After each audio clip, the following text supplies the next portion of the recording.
All right, Katie Collins, you're in the new studio. It's awesome. What do you think about this place? It's pretty sweet. You know, whenever you told me you were getting like a little podcast studio situation, I'm not going to lie. I thought it was kind of stupid. But you're here. But I'm here and it's inspired. kind of nice. I like it. And now it's even more reason for people to check out the YouTube channel and the videos that we're recording live so they can see the beauty, the love of my life, your beautiful face on camera.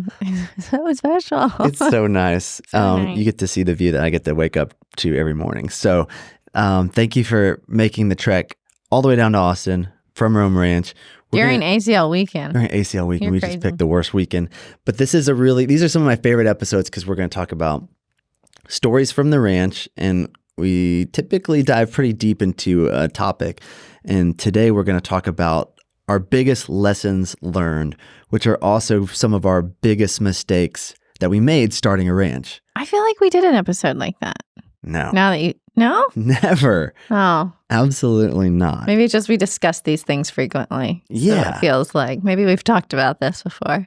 Well, the spirit of this episode specifically is if we could have like our younger selves, if we could travel back in time and come into the dreams of our younger selves and whisper these most profound lessons that we've made and we could avoid anything that we've done, these would be the things. And I don't want like that put a negative connotation on these being our mistakes because they are mistakes, but they're not regrets. I think we can own our mistakes, learn from them. Obviously, it helps us grow. And you and I always believe that failure is building character. And so with that being said, I have no regrets. I just see this as growth opportunities. I'm not going to lie. I do have a couple of regrets. What? There's a couple that I just like, when I wake up in the middle of the night, I'm like, oh, why did we do that? We can't go back. Oh my gosh. I thought you were the one, you taught me no I regrets know. like 10 years ago. I had so many regrets and you're like, no, none of that should be a regret. That's just A reflection. character building. Okay, so maybe I'm saying that sometimes I reflect too heavily on some of these. Yes. And honestly, this just has to do with your perception because when we listened to Peter and the Wolf with Scout and Wren. Oh, and my favorite part. My favorite part is when the duck and the bird are talking and the bird says, "What kind of bird are you if you cannot fly?"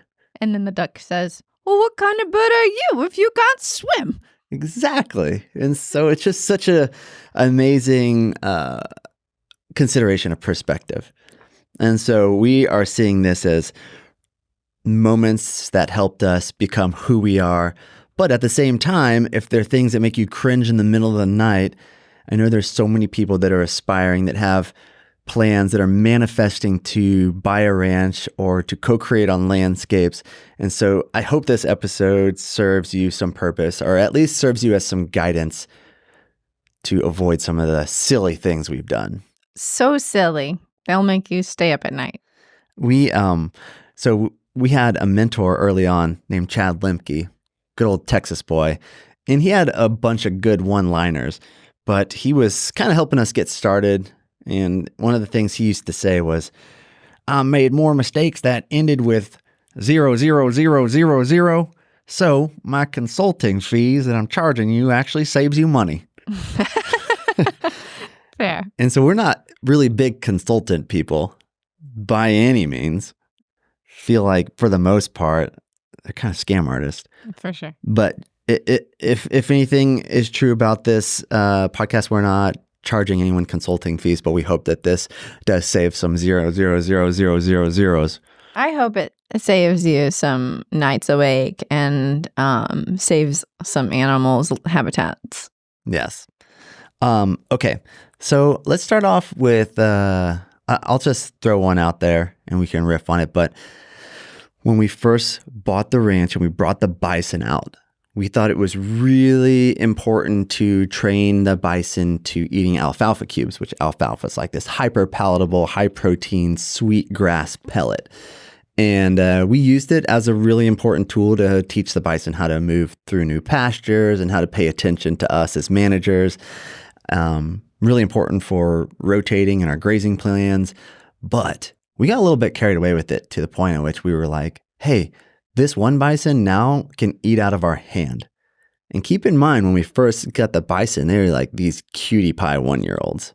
Oh, they were so, like not threatening. Very little, very cute. I think they were one and they were so sweet. And then we had this one that was she had eyes of an angel. Her name was Poppy. I feel like we might have talked about her before, but Poppy was a true like soul that we had encountered in another lifetime. And all you had to do was just get down to her level and put your hand out. Well, not all you, but all I had to do was get down to her level and put my hand out, and she would just walk right up and take a little nibble. Oh my gosh, I forgot all about that. You took it to a whole nother level. I was talking about like feeding out of the mule. Oh, okay. Out of the vehicle. But yeah, Katie would get out in the pasture, walk 50 yards away from any opportunity to save herself if things went south, and get on her knee and feed this bison. Well, yeah. And so I guess the context here is everything sounds good. You're like, this is so cool. We have this one sweet bison that you can hand feed, and many others too.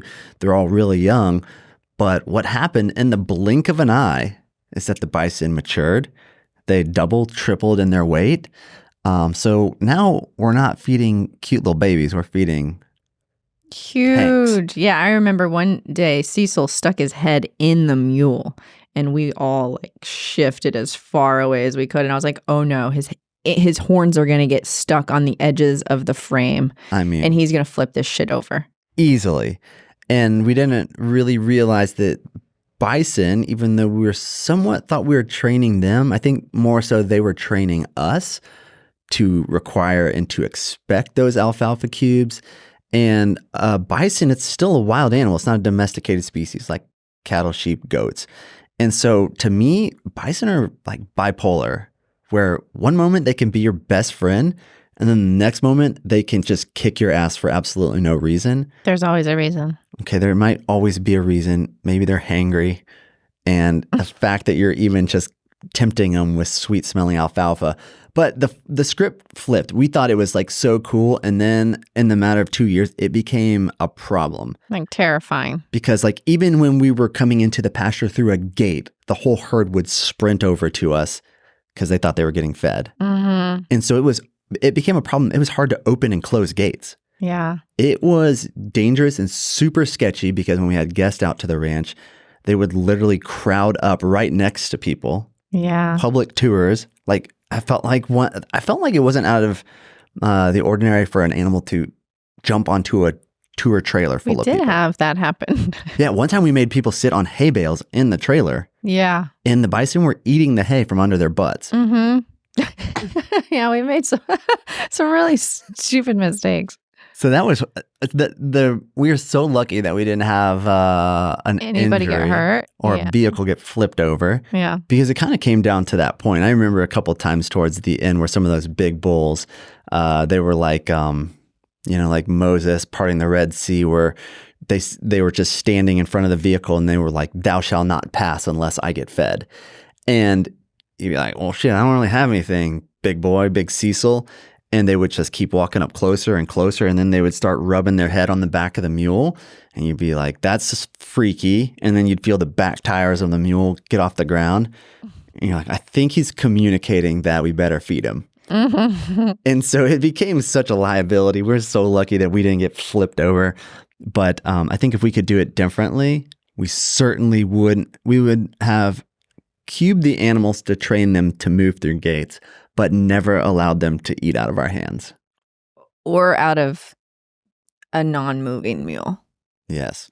I still am tempted every now and then. I don't know what it is about like the human brain that we desire to have a connection with an animal species, but every time that who I assume is Poppy's baby, I guess she wouldn't be so much of a baby anymore, comes up to the mule, I'm like, oh, I know you. Yeah. And I just want to give him a little treat, Just want to touch his little nose and say hi. It's just not smart. Don't do it. Don't do it. I always felt like getting a little bit of bison slobber or drool or even like mucus from the nose on your hand was like all the cold and flu prevention I needed for the whole year. It was like an inoculation of my microbiome, and I just wanted it. That's interesting. Yeah. I don't know if that's been scientifically proven. There's other ways to go about boosting your Immune system that doesn't involve the potential of getting gored to death. So that would be a huge learning lesson and consideration. Certainly not on the top, but I think that was something that we wanted to mention. I'll move on to number 2, and this would be allowing the land to rest a little bit longer than we did. We were so eager, like so passionate about Alan Savory's work, about the Savory Institute, really recognizing the keystone importance of having ruminant animals as a part of an ecosystem. Contextually, where we were acquiring so much farmland that had been chemically managed, intensively mechanically managed, degraded to the point at which all the topsoil was lost. Bare soil as far as the eye can see when we bought the property. In our minds, we were like, we got to get animals out here pronto, it made sense, but contextually, I don't think that was appropriate. I think we should have waited at least a year or 2 for some of the succession levels in nature, some of those early forbs and weedy species to serve their chemical and mechanical purposes on the soil, and then eventually bring the herd out there. Yeah. I think I would have brought less animals out. I don't know if the timing of when we brought them out was as bad as the amount of animals that we brought out. And then just like they quickly started breeding, and it became very overwhelming very quickly. Yeah. The old farm fields, it was really like putting a herd of bison on a field that was cement. the apocalypse had happened. Yeah. Like scorched earth. Yeah. And that was super low fertility, nothing that was out there for them to eat. So we had lots of bare soil, which created a whole slew of issues in the summer when the bison are literally standing on soil that's 120 plus degrees. And then we were dependent on the inputs of hay, which we thought hay is fine. Hay is carbon. We're going to bring carbon into the system. The system has been extracted of carbon. This is a good thing. What the bison don't eat, they'll trample into the soil. It'll be litter. It'll start covering soil. And then their manure, of course, will be like this microbiome inoculant super packet that will get cycled into the soil. But what we didn't realize is that system, we were so dependent on bringing in hay, and we didn't pay attention to the quality of the hay we were buying. Yeah, so we were importing pesticides and herbicides, things that we refused to bring onto our ranch in any other format. We were bringing in through hay, and part of it was I don't know if you would say it was ignorance or negligence. It was just like we didn't know what we didn't know, and also access to hay in Texas is pretty limited in terms of what you can get. The hay that we want to get now is we want no spray, diverse hay that has seed heads in it. And the hay that you can typically buy is a monoculture sprayed hay. Yeah. Our neighbors are selling, you get a premium. You get a premium for one species of hay. Yeah. As opposed to a native diverse. When you buy hay and you start asking questions, the seller, the first thing they tell you, which is supposed to add value to it, is that this hay has been sprayed. And it's so contradictory to our overall outcomes because, those chemicals that you're saying are in the hay, well, where are they going? They're not just evaporating into the atmosphere. They're going into our bison, poisoning our animals, and then they're also going into the soil, which again, poisoning all the microbes that we're trying to return to the system. And so although, it wasn't just dire consequences, it was just sort of an oversight. I think it just slowed the regeneration process down. I think the net, balance of it was more positive than negative, all things considered, but it was stupid. We could have just made a bigger impact faster if we would have not had that silly oversight. Yeah. If it was a perfect world and we had unlimited resources, and maybe you could do this with cattle, sheep, or goats, it would have been amazing if we could have brought in 1,000 bison for a week. Yeah. And then just no ruminant animals on that property for a year. Yeah, that would have been amazing. That would have been the magical spot. That would have been just so incredible. The other thing that I just to circle back And by on a hay. week, you mean more like 3 months. Yeah, short period. And that's mimicking the natural co-evolved relationship with bison in our landscapes. They would have been here for a couple months, grazed really heavily, uniform distribution of manure and impact and soil aeration, all the good stuff, and then they would have left, and then the land would have had that most magical ingredient in the formula of regeneration, which is the rest. So I think lots to learn there. Going back to hay, because this is just something no one really thinks about. We roll out hay too. So when I say roll out hay, we don't put a bale out in a field. We actually use the tractor, or before we had a tractor, we used to do this on foot. Oh my God, which really, like, I have this image in my mind of us pushing hay and all of that dust and pesticides and herbicides literally circling us. That's my point. Yeah, that's where I was going. How did we not? So fucked up. We were so toxic. And I just remember, handling hay in any situation, I was just, afterwards, I would sneeze all day long and my eyes would burn all day long. And you'd probably snore all night. Yeah, and people would just be like, oh, you just have a grass allergy. It's like, do I? Do I, or is this a glyphosate allergy? Or did I just get fucking poisoned? Yeah. Thank you, Monsanto. So, there's other ways to do it. But yeah, even just starting out, I mean, really thinking about how I can get good organic hay or cover crop hay or native grass hay. These are some really creative opportunities for entrepreneurs to source this stuff and to get it cheaper than what others would consider premium hay. I remember one time you were driving down the highway and you were like, damn, those people's fields look awesome. Look at all the diversity, like they have a lot of bee balm. They just had like a lot of species that you wanted. And you literally called them and were like, what are y'all doing with this field of yours? Have you ever considered haying it? And they were like, no. You're not cutting the grass, you mean? You mean cut my grass, shredding? Huh? And you were like, I'll pay somebody to come and hay it. And if I can, whatever.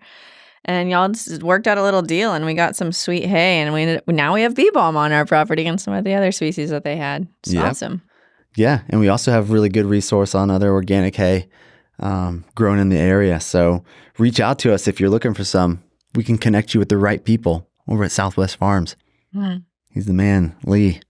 Okay, so don't take it all. We need it. Yeah, don't worry.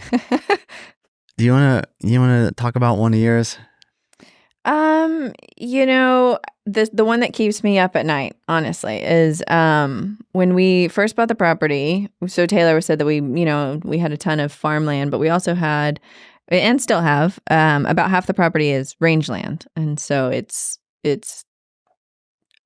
just been grazed, never conventionally farmed, definitely overgrazed. But the way that it was managed had put it into more of a shrubby ecosystem than a savanna. And, the central Texas hill country would have traditionally been more of a savanna ecosystem. And so we looked at it and we were like, how can we make this more of a savanna? And Taylor kind of picked some of his favorite trees and said, if it's not these, cut it down, pull it out, make it go away, go bye-bye. And it was beautiful. It was beautiful. Kind of looked like a golf course. Or it looked like a park, like a state park. Yeah. Like a well-managed state park. Like the part of the park where you would have a picnic or by the ranger station. Right. But it didn't look like a functioning ecosystem. And it's still not a functioning ecosystem because we took so much of it away. And that's what breaks my heart. It hurts my soul to think about how much habitat we removed from the rodents, the little bunnies, birds, insects, and just the diversity that we removed from the area. We ended up leaving just, like whatever trees we liked and what shrub species we liked, which wasn't many. And it weakened the whole system. Like the system requires the diversity and we took it away. Yeah. And in my ignorant defense, I My brain, I was saying, hey, well, we do love wildlife. It's important, but we also want to grow more grass. Like we need to grow more grass, which will feed more wildlife, which will feed our bison, which will sequester more carbon. But it was all backwards. We weren't looking into like the context of what our ecosystem was hewn from.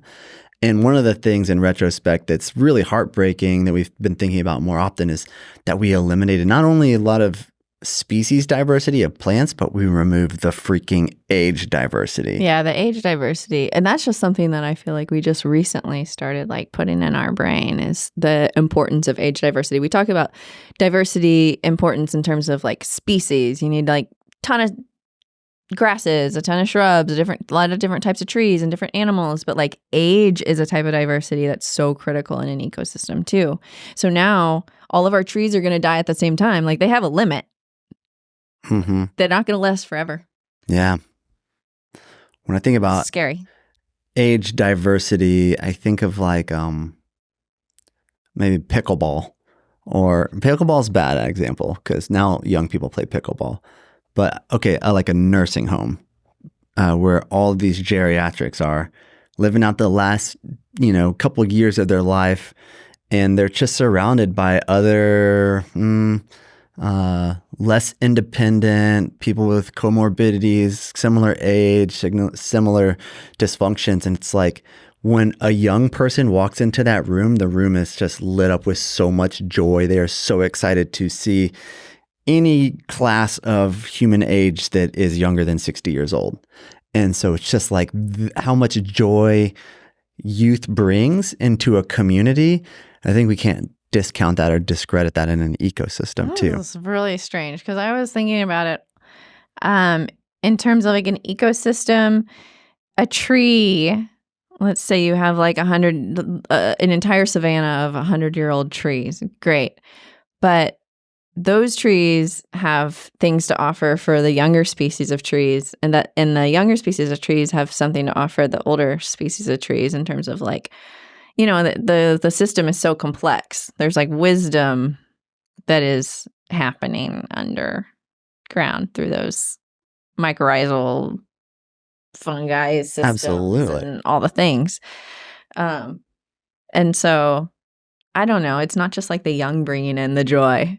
It's the old bringing the wisdom or the strength that is there too. I don't know. It's true. It's also connected. And so that's just something that breaks my heart that we didn't really think about diversity of species, diversity of age. And a lot of people, they're just so eager to get started when they purchase land. I remember we just tend to focus on the things we didn't like. Yeah. And I think that's human nature. Like you go out somewhere and you're just looking around and you're like, shit, I wish like these undesirable species were not here.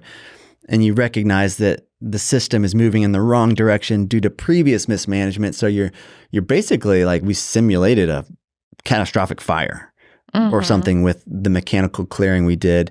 And now we're trying to biologically keep the system intact through obviously diversity of plants, but also through animal impact. So grazing our bison in a way to which they can influence the species and the age of the trees and shrubs that are emerging.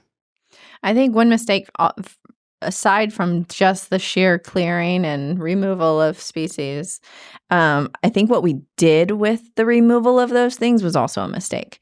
There was such a huge opportunity to utilize the branches, the bark as either mulch or using it to protect other trees or fill it in as like, I don't know, I think you could call it like a litter shield. Mm-hmm. Use it as a litter shield. Use it as a water slowing down system. Yeah, check dams. Yeah, I mean, there were just so many. Could have been beavers. We could have like used our little beaver inspiration, spirit animals, and made little dams. I mean, there were so many great uses of it. I mean, just a pile of dead trees itself could have been habitat for thousands of species. And we just said, nope, it doesn't look good right there.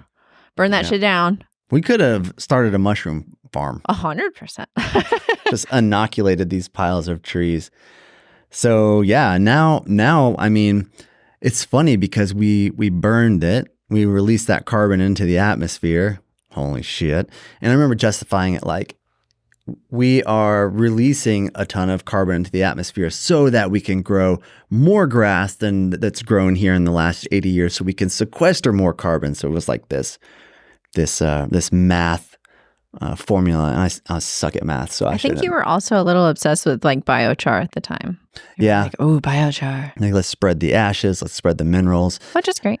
Which is cool, but the funny thing is now, like when I see carbon material from trees, that is like the currency. That is gold. You know, there's been multiple times where I'll be like riding my bike or running nearby, and I'll see someone mulching a big ash tree that got struck by lightning, and I'll call someone and try to get them to drop off all that mulch at our place. And then we spread it.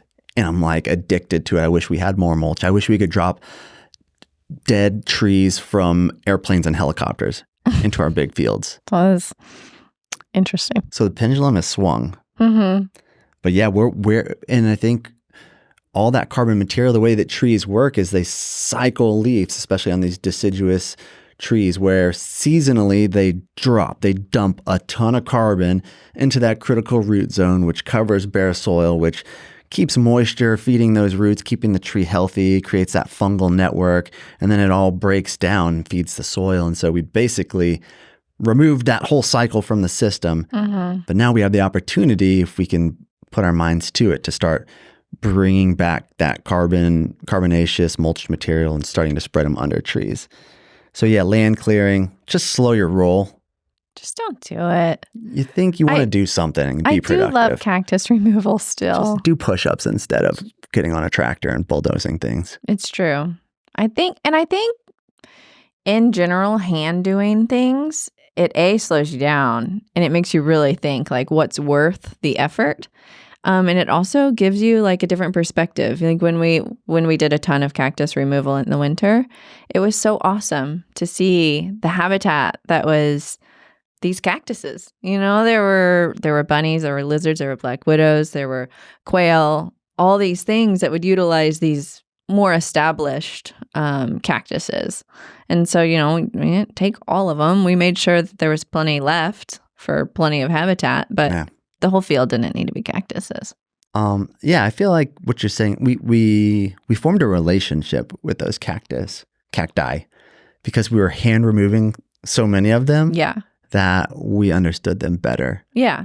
And I think that when you sit in a tractor or a skid steer and you put your cover on top of you and you put your headphones in and you have air conditioning blowing at you, like you don't even get the dust. You don't even get anything from a mechanical removal. I mean, it's like a transactional relationship. Yes. And doing things by hands gets you jacked. So jacked. You can take your creatine. Do your just go to GNC and go over to the lumberjack section, and they're going to set you up real nice for doing some manual labor out on a ranch. Okay, so I would say that's a really good lesson. I definitely wish we could go back in time on that one, but we can't. And these are learning opportunities and moving forward. We're just we reset everything, but we're laying as good of a foundation. On the bright side, we do have more biodiversity of grass and wildflowers and brassicas and forbs than we've ever had out there. And we can actually utilize it to graze our bison. I mean, before it was so dense, they literally couldn't get through anywhere but the roads. Yep. Okay, so another hot topic is vaccination protocols, because here's the deal. We have these bison. We love our bison. There is an animal welfare component to doing what's right to keep your bison healthy and making sure they prosper. And obviously, we don't ever want an animal to be sick or suffer. But Katie and I are going into this thinking bison are the descendants of these wild animals that have been roaming this continent for hundreds of thousands of years, longer than we've been here exponentially. And so to think that this wild animal needs modern medicine to thrive, that's just bullshit. That can't be right. And the other consideration, starting off with a little bit of skepticism, healthy skepticism, is just recognizing that vets, just like many medical doctors, they're a part of the big pharma and big ag system. That's what they know. Those are the tools they know. And so when it was time to do our, annual roundup of the bison to check herd health, to check pregnancy rates, you really depend on an honest veterinarian to tell you what to do because they are the experts. And yeah, year one, it was just like, here is this list of, there had to have been 10 to 12 vaccinations. And the vet was like, if you don't do this, your bison will die. And it just didn't feel right. The gut check didn't feel right. But, kind of just outsourced that decision because we had so many decisions to make. We couldn't become experts at everything. And so we vaccinated pretty aggressively for year one, year two. Yeah. I mean, that was a huge mistake. I don't know. I don't know why we let somebody else sort of do our research for us. I think that much like some people live their lives and they make medical decisions now, they just straight up go to their doctor and say, like, what's best for me. But, like, it's just so ironic, like we made decisions about our own medical care and health, what feels like decades ago now, to say, like, these people actually just met me and they don't know shit about me. I'm going to do my own research, and it's really up to me to make sure that what is being suggested is actually right for me. And so, when we had Scout and Ren, like, we didn't go to the doctor and say, what vaccinations do they need, like, blindly. We did extensive research, hours and hours and hours and hours of researching every single vaccine that was out there to identify if we were willing to give it to our children or not. And we didn't look at our animals as our children at that time. And so we were like, these vets, they are the experts. We're just going to default and go with what they say. Yeah.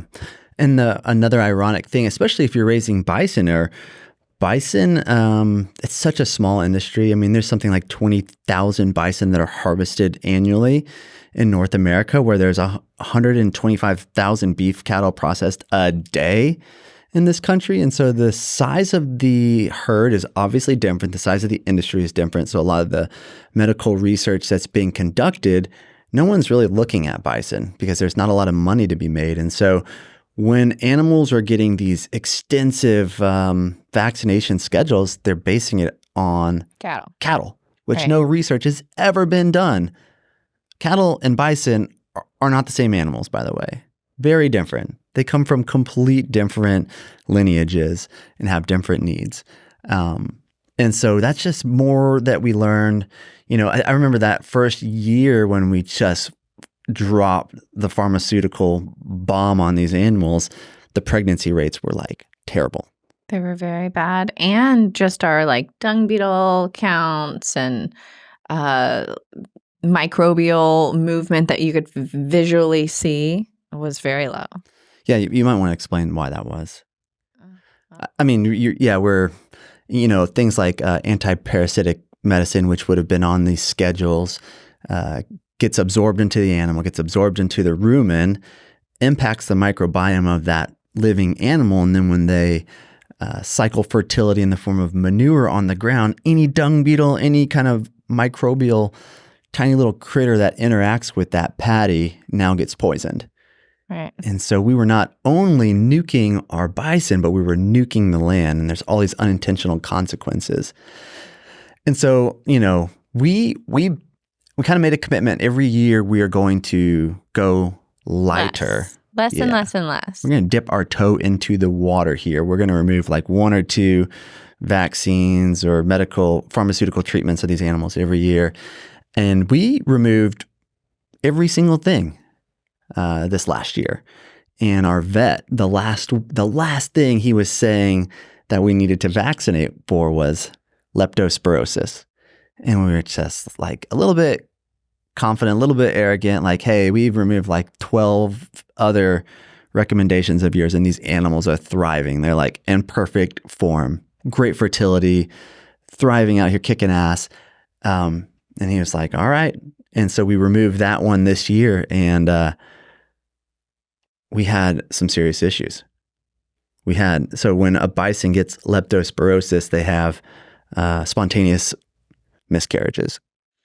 Yeah, I didn't do my research on leptospirosis as I should have, but my understanding of it is it's sort of like Europeans coming in and exposing Native Americans to chicken or to smallpox. That's sort of what it's a bacteria, right? Yep. This bacteria it has come in from non-native species and is exposing bison. And we just didn't really take that into consideration, that, like that they're being exposed to non-native species. Yeah. So it doesn't matter that they're native animals. And that they're hardy and that have badass. co-evolved to this landscape for millennia. Like the ecosystem is broken. Like we have so much exposure to non-native species. Yeah. And there's other things specific to bison, like malignant catarrhal fever. That's a big one. You can't vaccinate for that, but we do now take special consideration. That's something they were never exposed to historically. And so, I think maybe the pendulum swing from one extreme to the other, but certainly we are going to continue to treat the animals to prevent them from getting leptospirosis year over year. That's just going to be a part of the protocol now. Yeah. But I'd say we learned that a hard way. Yeah, it kind of sucks. Yeah, we had 40? We had 45 pregnant animals, and we had 9 babies. 9 babies. Yikes. Yeah, and then the goal is to grow the herd. The goal is not necessarily grow the herd at Rome Ranch, but when we have these calves, we sell them to other ranchers so that they can start raising bison. They can start influencing more land with regenerative practices through these innate capacity of this amazing animal. At the same time that it's really sad that we only had 9 babies and that all those mamas lost their babies, it feels like appropriate with the current climate that we were facing the last 2 years. We've been in a crazy drought. None of the other wildlife are able to have breeding, calving success rates like we can when we're like artificially feeding and watering these animals. So I feel like it's kind of appropriate.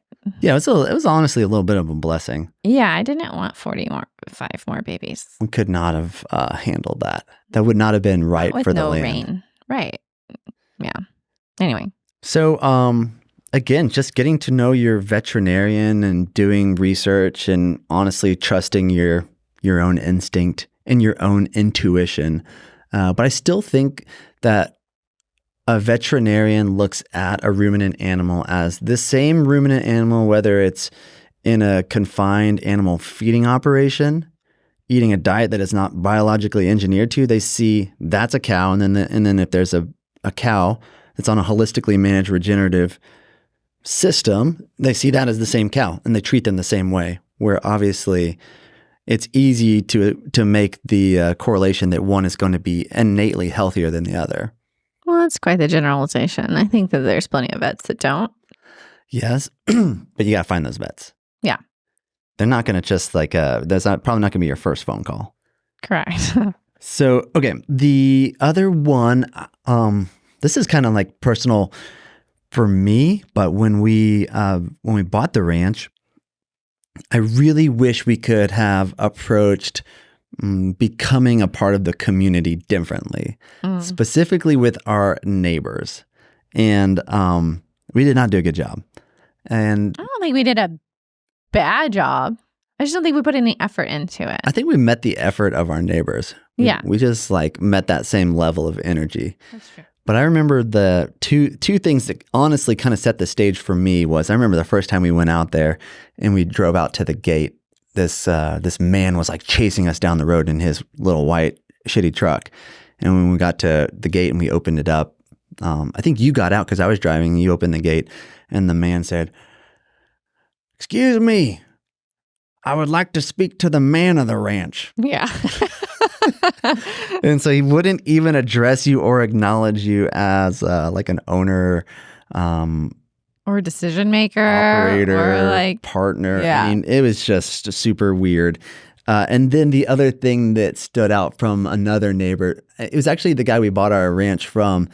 After the transaction, I remember it was maybe the week afterwards, he called my phone and we were together and I was looked at the caller ID and I was like, "Oh my gosh, I'm going to change his name, Mr. Larmond is calling me, and he must just want to follow up on the ranch, see how we're doing. I was so excited because I really wanted to build a relationship with him, and it was a butt dial.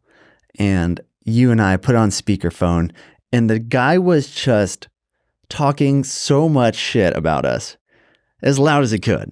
Yeah. To his wife.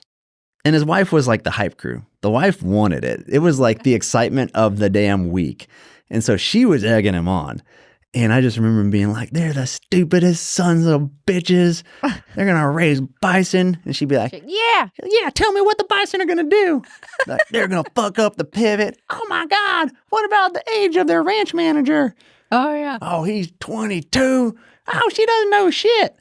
And it was just like 10 minutes. And I eventually hung up on him. But that was like the community. You were like, oh, this is where we live? Yeah, Cool. this is the guy that's been around multiple generations on that land, goes to the feed store every day, bullshits with all the good old boys. And so I think we kind of like approached it wrong, where we kind of got maybe a little bit more defensive about our position. It felt more like we were the new people on the block. We were there to like save the land and correct all the poor management decisions that had been made for 100 years. And I just don't think that was right. I think we came across as probably a little arrogant, a little cocky, and maybe not so much as a community member. I have a hard time thinking of myself as either of those words. So I'm like, nope, maybe you, but not me. Sorry. I think like we had said some pretty public and triggering statements that were published in like local magazines or newsletters where we were. Oh my God. Do you remember? Yeah. And like people got really upset about that. And I think what happened was we were trying to express our disdain. I would even go as far as hatred towards chemical industrial agriculture, but the distinction wasn't made to where we weren't talking about like individuals attacking, who practice that way. Right.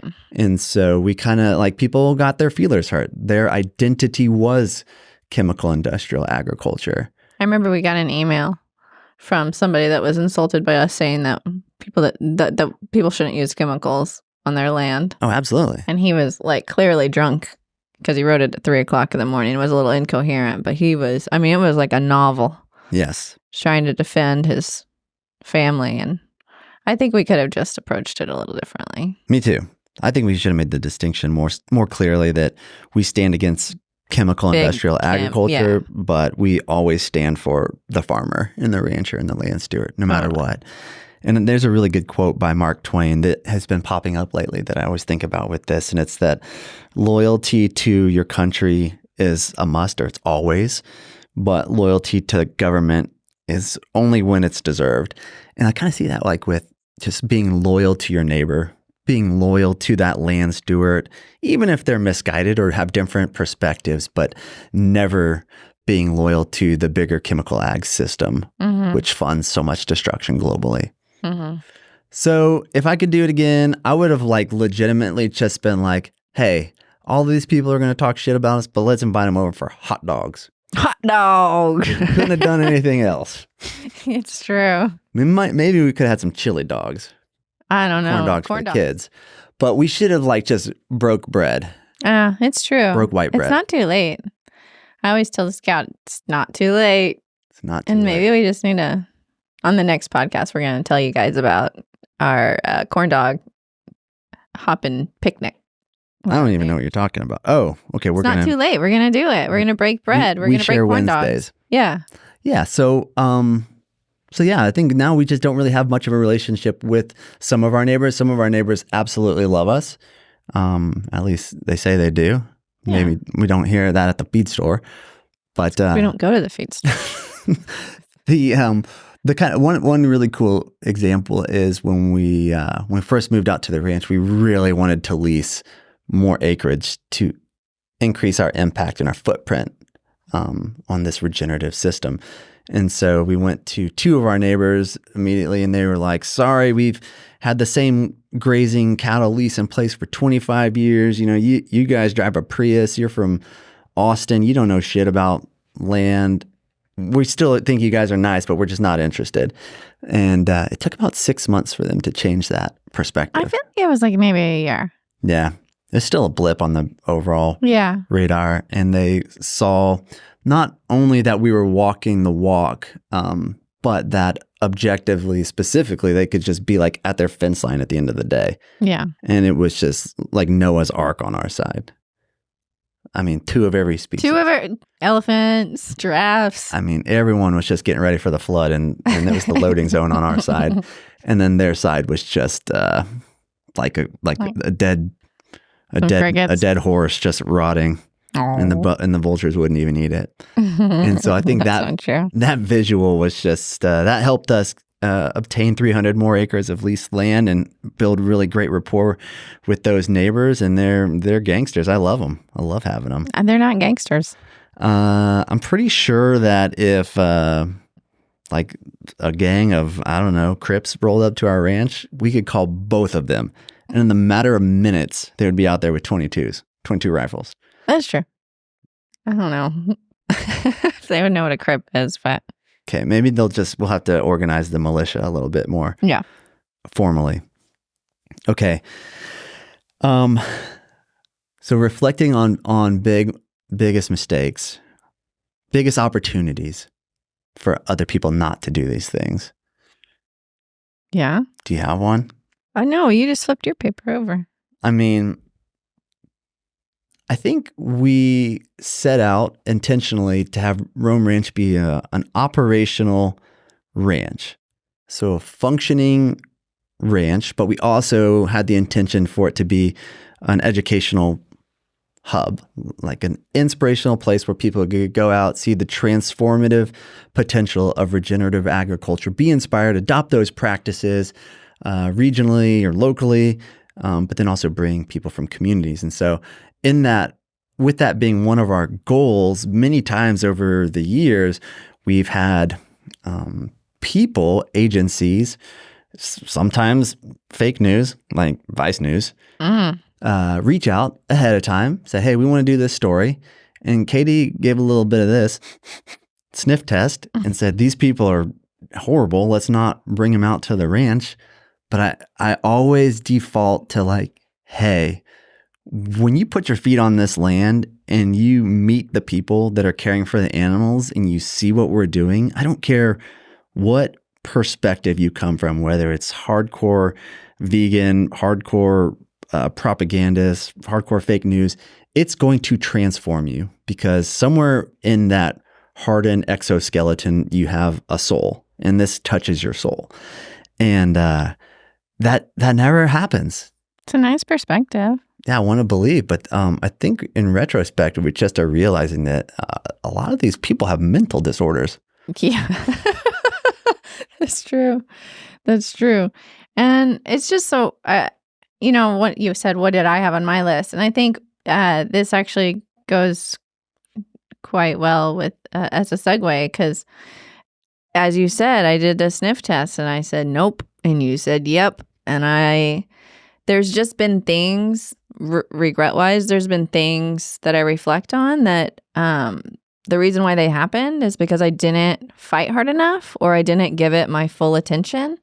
And I let other people make the decisions for me or as out of default. And I guess that goes to the vet. It goes to you letting Vice News come out or whatever. And I don't know. I guess there's a balance between like trying to have respect for your perspective, but then like standing my ground and being like, no, really, this bitch is a clown.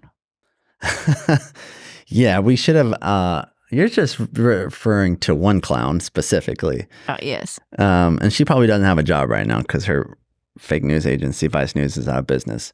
Oh, I think George Soros bought him. Well, keep him going. That's just karma, honestly. Yeah. And so we're still here. We're still standing today.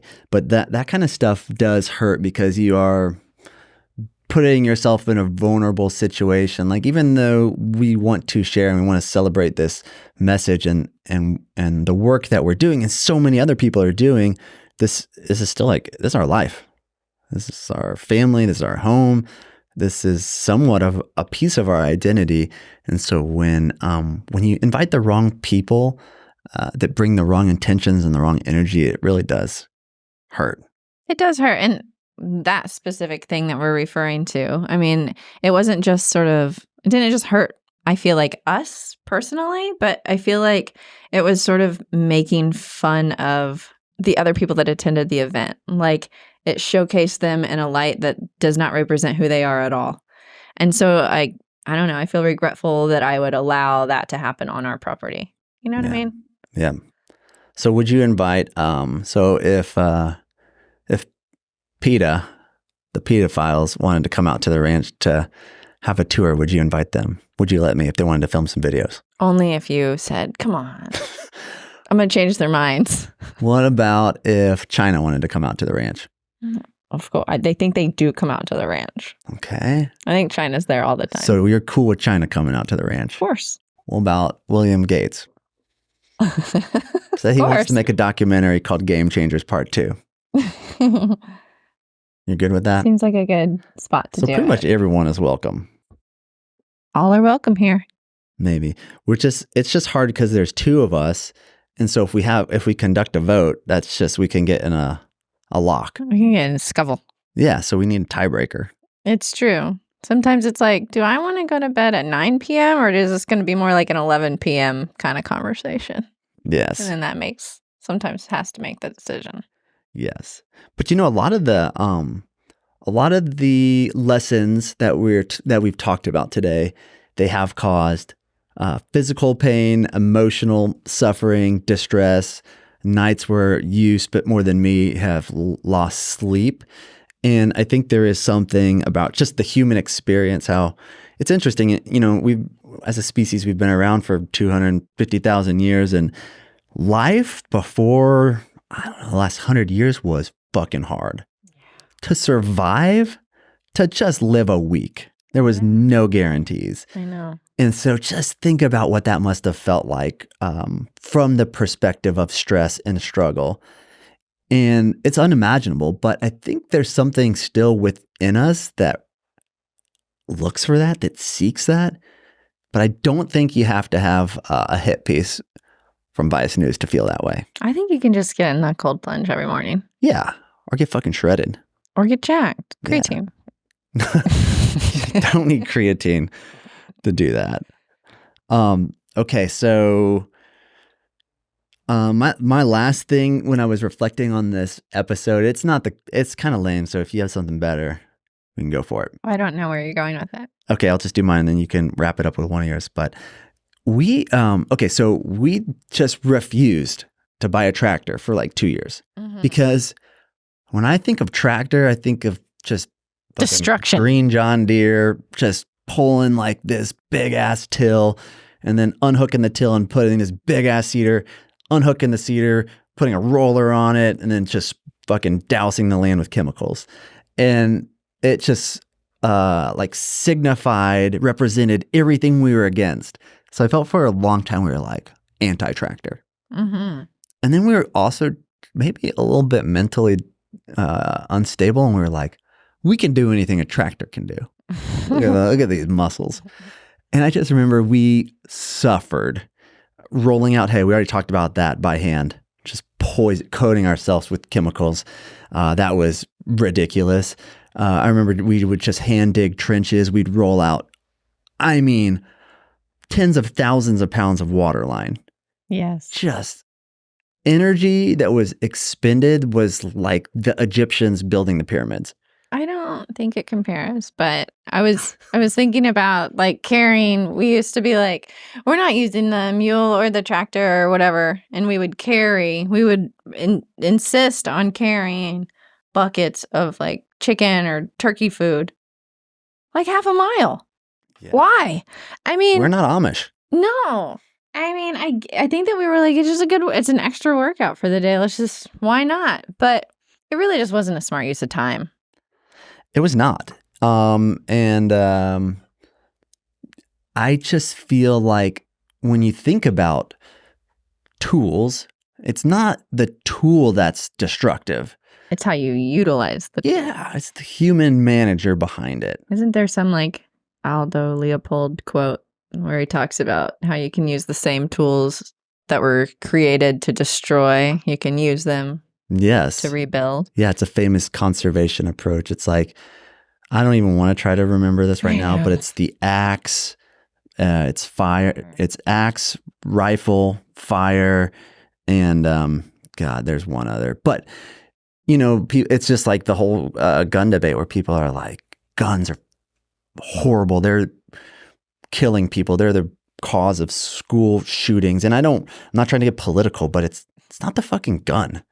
Like, you can kill someone with a car or an axe as easy as you can a gun or this pen. And so it's always kind of comes back down to not the tool, but the human behind the tool. And so for me, that is just such a tool that I wish we would have invested in sooner. I remember the day we got a tractor after 2 years. It was just like, what have we been doing with our lives? It was ridiculous. And we were even like planting cover crops, and we would have to outsource that. Yeah. So someone else would bring a tractor so in. stupid. Yeah. And that guy, oh my gosh, bless his heart, Stuart. You remember Stuart? Mm-hmm. This son of a bitch. He all day long sat on a tractor, and we asked him to do this cover crop, no till drill. And he was just like, y'all are insane. This is never going to work. You're loco. And he would just go out there begrudgingly and just slog along.